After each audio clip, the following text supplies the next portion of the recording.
It was really good, y'all. I'm not gonna beat around the bush. Y'all already know what we're gonna talk about today, the merger. I legit didn't think it was possible to be even more hyped than I was the day the PLL was announced in the first place. Like, this merger news got me hyped all week. So with all that, I felt the timing was right to make a video about my top 5 players that I'm excited to see move from an MLL jersey to a PLL jersey. And look, don't get it twisted. I'm not even saying the 5 best players. I'm talking about my top 5. We're not gonna get into stats and all that to qualify my picks, not today. Anyways, here we go. First player I'll say is Colin Heathcock. We all saw the 1-2 punch of Rambo and Heathcock for a few years at College Park. Like, Colin's a tough cover. Big frame, smooth lefty, great finisher, can swing topside or get downhill with the best of them. He ain't afraid of a little contact either. He'll back you down and go behind the back with no hesitation. Gotta love that. Colin played on the 2018 Bayhawks with guys like Jake Piccardo, Josh Byrne, and Miles Jones, like all of them. So it's clear that he's in the league with some of the best guys in the league. I think he's a surefire pickup for some team in the league. I mean, obviously since he's a Terp, Whips Nation's gonna claim him. We can't do nothing about that. But really, yo, it's year 3. Like, are we really gonna put Heathcock with Rambo again? Like, that sounds like cheating to this Bulls fan. All right, next player I gotta talk about is Dan Piccardo. Piccardo been mixing cats behind the net for years, y'all. Like, did y'all see any of his Georgetown highlights? Y'all remember how he bullied Chris Fake in the tournament? Y'all know how good Chris Fake is at defense? That man Piccardo is a demon. Oh, come on. That's 8 on the day. Go back and peep his 2020 MLL highlight, bro. He was feeling it from every spot in the box. From up top, he's hitting on the roll with both hands. From behind, if he breaks goal line, it's a wrap. Yo, PSA of the league, don't let that dude get paired up with Ryder. Piccardo and Garnsey be out there killing these boys together. And look, I know the Woods already have Cav and Jules, but what attack line in the league isn't stacked? And what team in the league wouldn't want Dan Piccardo on their team? Piccardo might even be the kind of dude that even if you have a set attack unit, you just pick him up so you don't have to play against him. I can see a team trying to figure out how to run him through the box or something. Look, I'm not a pro league coach. I don't know how teams would use him or could use him, but I just want to see him shine in the league as a fan. That's it. Okay, next up, a dude that's been on fire the last couple of years. Bryce Wasserman. Bryce is a cold man, and he reminds me a little bit of Colin Heathcock in a bunch of ways.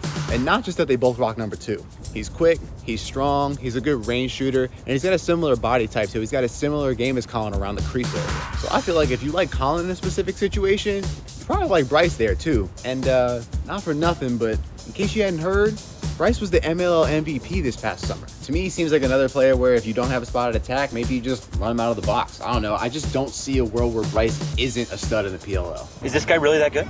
Yeah. So moving on from Bryce, the second to last name in my mind is Randy Stotz. I have been a huge Randy Stotz fan since his days at Syracuse. Like, he stays doing the most ridiculous things on the field and in the box for the Georgia Swarm. Randy's been a star in the box game for years, and then he casually trots out to the field game and just does the same stuff. The dude is just so nasty. Like, watch this clip from last summer, bro. This is ice cold. Hitting a behind the back assist while wearing your defender as a backpack, you just asking for a defamation lawsuit. Like, he been doing this for a minute too. Remember when he hit the same dish against Duke in the ACC semis? Randy was already a stud before that play, but that play made him a legend. Like, I don't care what anybody says, bro. Randy is elite. Add him to any offense and watch your stock go up. Okay. I'll cut to the chase. Everybody knows where this is going. Just like everybody else in the sport, I'm trying to see Lyle. I mean, like, what can I say about Lyle that hasn't already been said? I mean, guess I'll give it a shot since I'm here. Lyle Thompson didn't just influence a generation of players. He defines an entire era of the sport.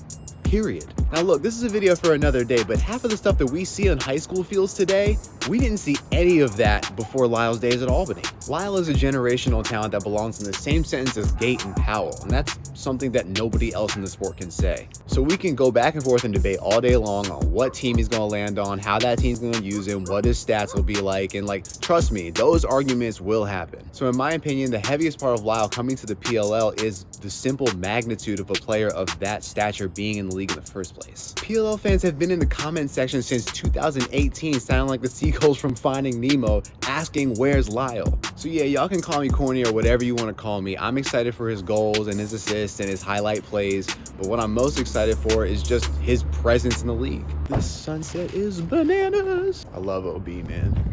Okay, so that's all I wanted to say today. Thanks for tuning in. This merger is creating a lot of news and hype, so expect more weekly watch videos about all the results of the merger in the future. I'll catch y'all next time. Peace out.